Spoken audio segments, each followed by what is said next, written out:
Now to the potential impacts a government shutdown could have, not just on federal workers, but all of us.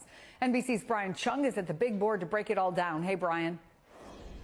Well, hey there, as we do head towards a potential government shutdown, there's a lot at stake in terms of the economy, but also for the hundreds of thousands of federal workers out there who could be facing paycheck delays. Again, a lot of them actually might be forced to work because they're deemed essential, but would not be getting paid to do so. That could lead to some problems, which I'll explain later on. There's also government data delays. We're actually expecting a big jobs report telling us what the economy looked like in the month of September. That's due on Friday. But if the government's shut down, we won't get that report at all. And then even for people that don't work in the government or watch government data, there could be closures of national parks and museums. If you were planning a trip this weekend, you might have to scrub it because of the shutdowns related to the Smithsonian, also on the National Mall and across those parks around the country. Now, when it comes to the critical services that will still be online, I want to point out things like Social Security, Medicare will still be running uninterrupted.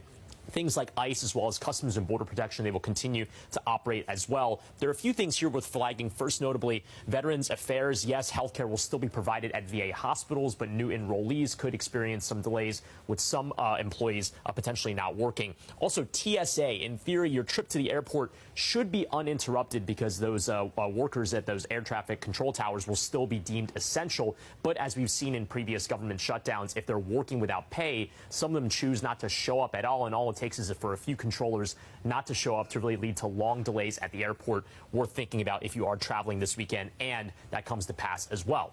When it comes to potential furloughs, we are talking about tens of thousands of employees. These are just a few agencies that we've been looking at, most notably HHS, where over 30,000 could be furloughed. And I bring this up because we've also heard from the Office of Management and Budget that there could even be these reduction in force notices for permanent layoffs if a government shutdown comes to pass. Could that be tens of thousands, even hundreds of thousands of workers laid off? We will have to see. The one last thing I want to point out here is that markets don't really appear to react negatively to a government shutdown. In fact, in the longest government shutdown we've seen in American history, which is in December of 2018, where we saw the government shut down for 34 days, the stock market, the S&P 500, actually went up by 10% for separate reasons unrelated to the government shutdown. There was expectations for a Fed rate cut. Also, there was a big sell-off going into that particular shutdown.